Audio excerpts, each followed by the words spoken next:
Hello, my name is Lisa Jarsdorfer, and for this video I would like to demonstrate to you how to convert the monitoring policies that were used in TrueSight Synthetic 10.0, 10.1, and 10.5 to our new synthetic metric rules, better known as SMRs, which are now available in TrueSight Synthetic 10.7. To get us started, I would first like to point you to our documentation site that discusses this topic.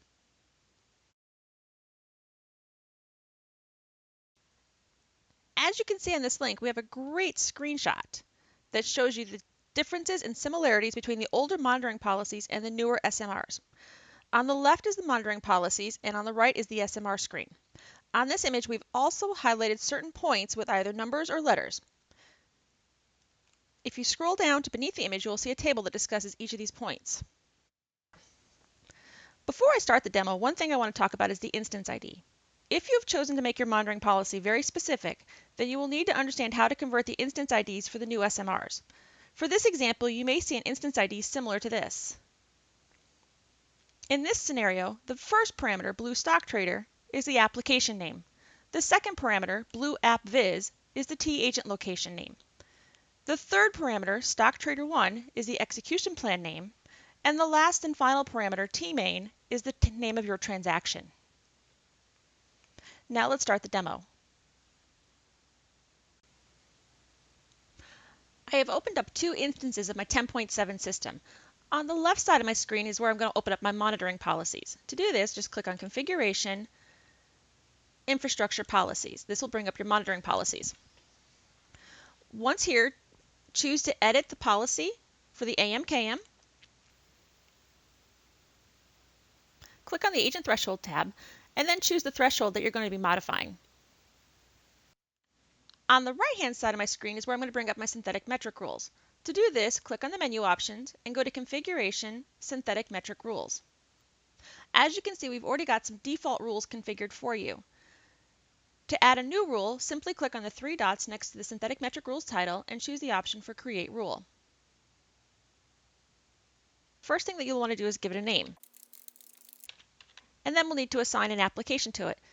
If you do not remember what the application is that you're converting, then you can easily look over here at the instance ID in your monitoring policy and remember that the application name is the first parameter that's in that instance ID.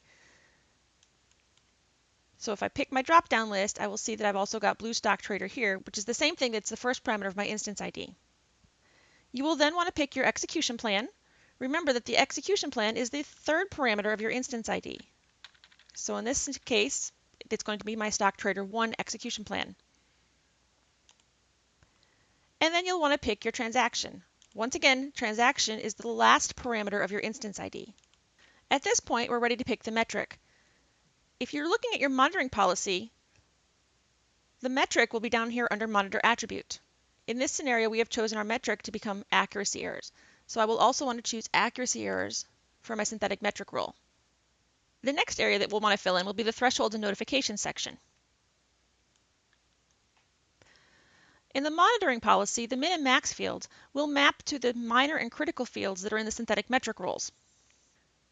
The consecutive field means how often you should see an error occur before you receive a notification. In our monitoring policies, this is called n times in a series.